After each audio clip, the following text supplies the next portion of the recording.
have a short reading here from Krista Tippett, and it's from a lecture she gave at the 2016 UUA General Assembly.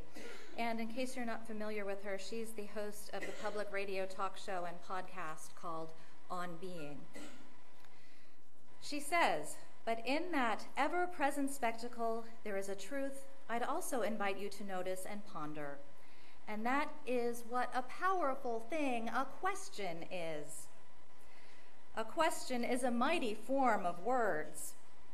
Here is how I've learned to experience it. Questions elicit answers in their likeness. Answers mirror the questions they rise or fall to meet. It turns out it's not true what they taught us in school. There is such a thing as a bad question. I struggled with this, but I finally decided it's true. It is often true that a simple, honest question is precisely what's needed to drive to the heart of the matter. That remains as true as ever. But it is hard to meet a simplistic question with anything but a simplistic answer. It's hard, almost impossible, to transcend a combative answer, a combative question. But I can state this positively. It is hard to resist a generous question, and we can all formulate questions that invite honesty, dignity, and revelation. There is something redemptive and life-giving about asking a better question. Speaking of questions, I'm going to see if our questions have been sorted. Oh, Orlisha's right here in the front. Wonderful. We have some categories, Chris. I've tried to make this easy for you, to make it a little simpler. I have your personal questions here. I have a group of UU questions, things about being a UU. These are more sort of religious questions, and then some about prayers in particular. Which one would you like to start with?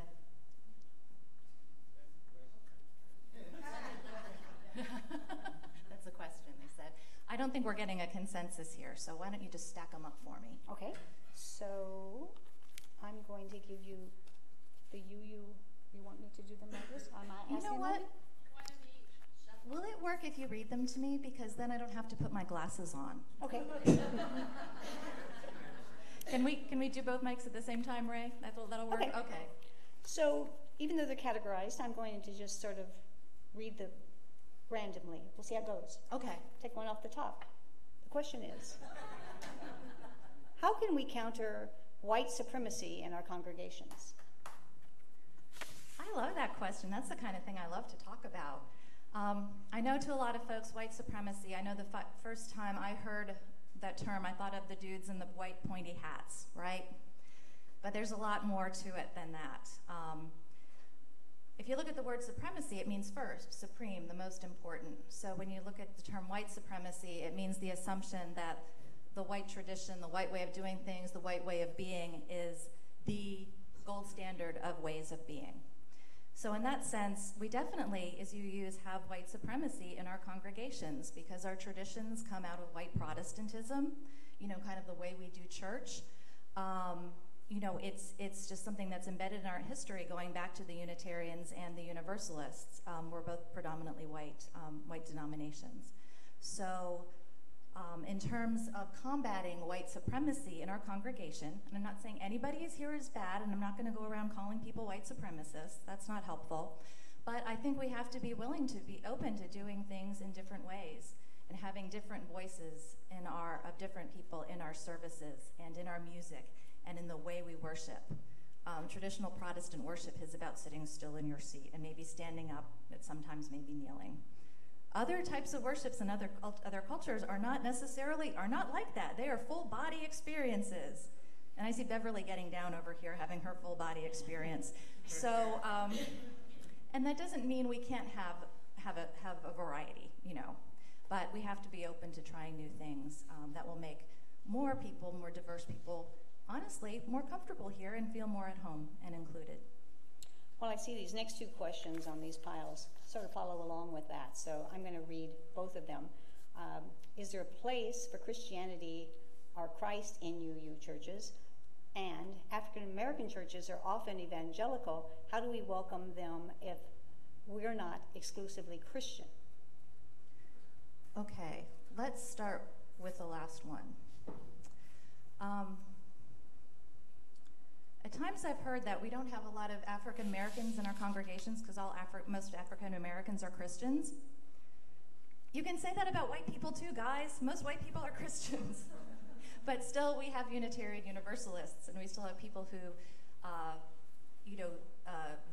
the theology, the worldview, connects with them. So there's no reason that our theology and worldview wouldn't connect with a certain number of people from any ethnic background or race or culture. But it's just so our theology really is not holding us back. That's not the thing that's holding us back, because there will always be certain people, not everyone, who will be like-minded. And it's just a matter of creating a space where people with, similar theologies and worldviews can actually feel comfortable in our culture. And what was the other one again? Oh, you're going to ask me to go I don't back. have good recall. It is about the place of Christianity, or Christ in UU churches. That is a really good question. Often in UU churches, we seem to love all religions, and we want to talk about all of them except for Christianity, which is kind of ironic because that is where we come from. We come out of liberal Christianity. A lot of our congregants have been wounded by prior religious experiences, quite a number of them in Christianity. So there are wounds out there, or a lot of us have just kind of walked away from Christianity because it didn't resonate and didn't seem true to us. But there is a place for Jesus followers of Jesus in Unitarian Universalism.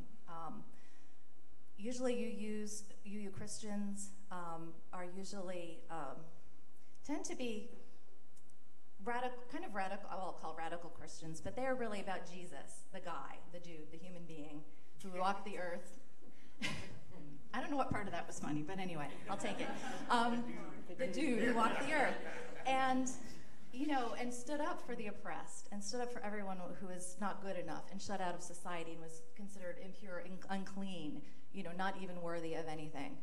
Those are the things UU Christians seem to focus on the most, which means they are usually the nicest people you will ever meet in a UU congregation, because they are really kind of walking the walk of the earthly Jesus. When it comes to what I call the after Easter Jesus, that isn't always part of the conversation. But again, if we close ourselves off to any religious point of view, we're not really the people we say we are, right? If we say, we respect all theological opinions, but Christians, or but whatever group you may not like, then we're kind of living a lie here, right? So following on that, I'm going to sort of paraphrase two questions. Given most of us probably came from a Christian church in our youth. Mom and Dad took us to a Christian church, perhaps. Not all of us, but a lot of us. Ex-Catholics, ex-Southern Baptists, that sort of thing. Using your childhood experience and those as you were growing up, as you explore your own spiritual journey, does Christianity and other traditional or Orthodox religions still play a role in your personal life and your personal feelings? Overall, yes. I do believe there's wisdom to be found in every tradition. There was a time I didn't really like my United Methodist upbringing, so there was a time I was kind of bitter about the idea of religion, and a little angry and kind of turned off by the idea of religion altogether. I'm sure no one here can relate to that. But then something happened when I decided I was going to look for something. I was going to look for a religion that I felt comfortable with. And when I found Unitarian Universalism, a lot of that bitterness and kind of hostility went away, because once I found my place, then just respecting everyone else's place was so much easier. I was no longer shut out. I had a place, so I didn't have to fight anything anymore. Did I answer that sufficiently? I I talk and then I forget the question I'm answering. Raise of hands, did she answer that well enough? Do you want more? Good enough? Okay. But yes, all traditions have wisdom. I mean, how could they not? It's just a matter of finding meaning where you personally find it. So these are serious questions. Now I'm going to come over to the personal side where some of them might be a little more fun. For you or me? Tee-hee. What is the best UU story or joke you've heard or personally experienced that you can remember? I might need to call a lifeline for this one. I mean, I always go back to the classic about the difference between Unitarians and Universalists. I told this to the folks in the new members class, but that Universalists thought God was too good to condemn them to hell, and Unitarians thought they were too good for God to condemn them to hell. That's a good one. Any others out there? Anyone like to share one? Ask 10 Unitarians or religious opinions, you get a dozen different answers. There you go. Okay. This is back in the stack of UU and church. How do we teach our children morality without judging others or expressing outrage? And how far does tolerance go? That's a really good question. It's a fine balance. I mean, the world isn't black and white. Yes, some things are wrong, and people do bad things, but condemning and judging aren't usually useful. It's good to acknowledge something was wrong, but to, the idea of judgment and vengeance and self-righteousness, right? Because we all mess up. I think it's important to teach them morality, but also acknowledge there are shades to everything, and every situation is different, and that it's part of their job is to be able to discern these things, use their own powers of discernment to weigh a situation, and decide, make decisions about it.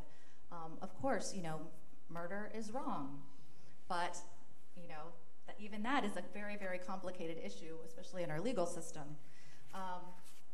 So yeah, that's what I would say. Just be mindful that there are very few absolutes, and I think the sooner children are able to realize that things are complicated, it's not just like one pat answer, I think it's the better it is. So you're talking about kids. So what is your favorite childhood memory? One of my favorite childhood memories is growing up in Pennsylvania. I never took lessons, but we usually got ice skates every Christmas, because your feet grow when you're a child and you need them every year. And I like to go ice skating, but I remember one time when I was little, we had an ice storm, and our neighborhood had sidewalks, and the sidewalks iced over, and my mom took me ice skating on the sidewalk. I thought that was really cool. We were both out there on our skates, just going up and down the block. So.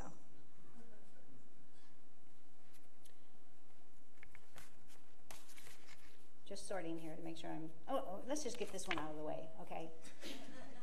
Can robots be welcome at UU? I don't write these.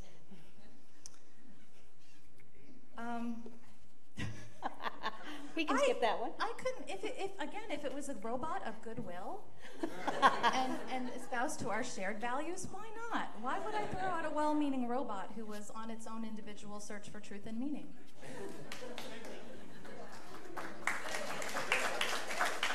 I like it. All right, so what or who is the object of worship of UUC? Oh, okay. Yeah, we talked a little bit about that last week. So either the person who asked the question wasn't here last week, or I bored them to, zone out on me. But we, talking about taking the word worship back, the root of the word worship is worthship. So worship means celebrating and contemplating what is of highest worth. And here, that doesn't have to be one single thing. That can be many things to all of the different people here.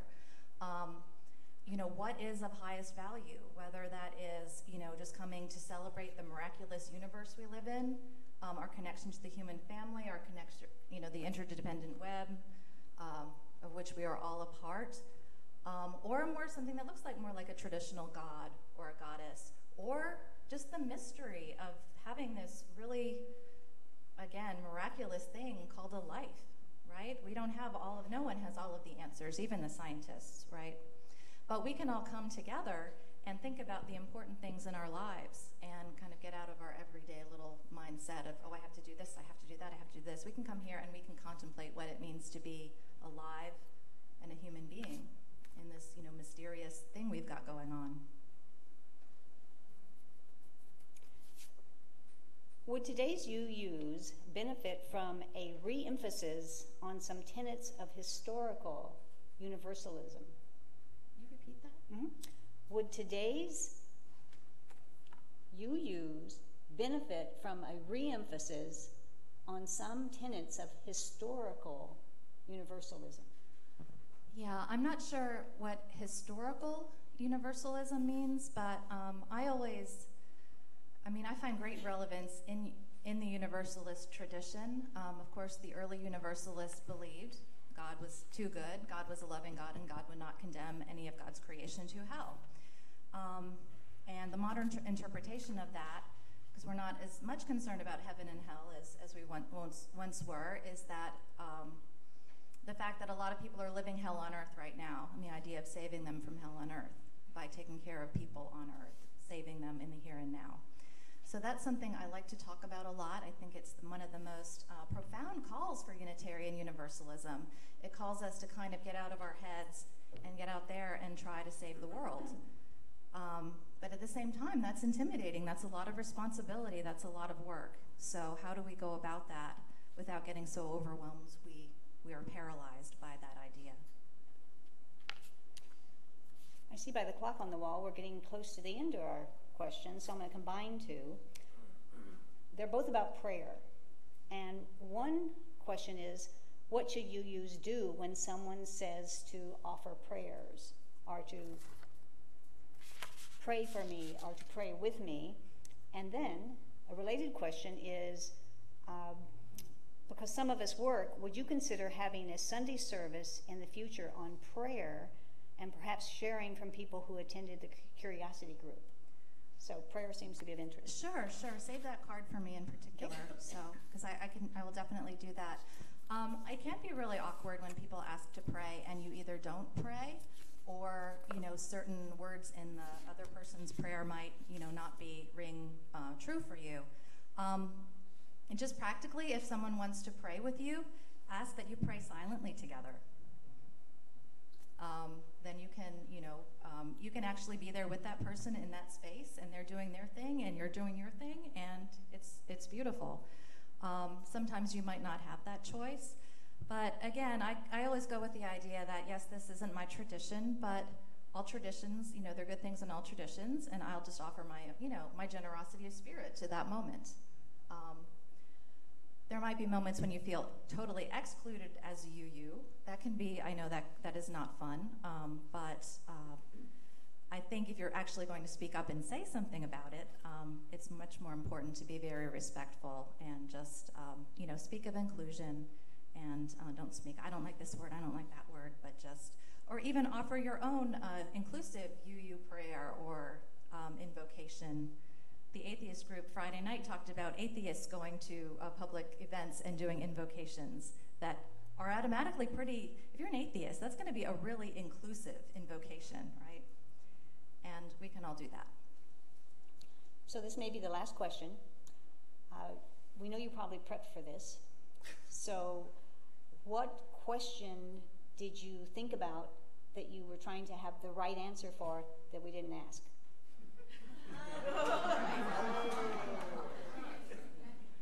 Honestly, I was most fearful of one of the children asking if I had a boyfriend.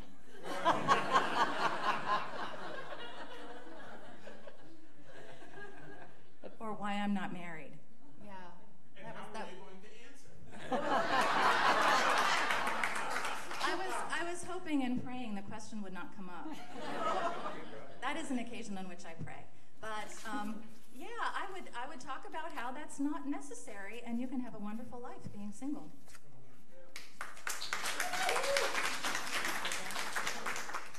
So I think that's our questions for now, but we, as a congregation, I'm sure we'll ask you other things in the future.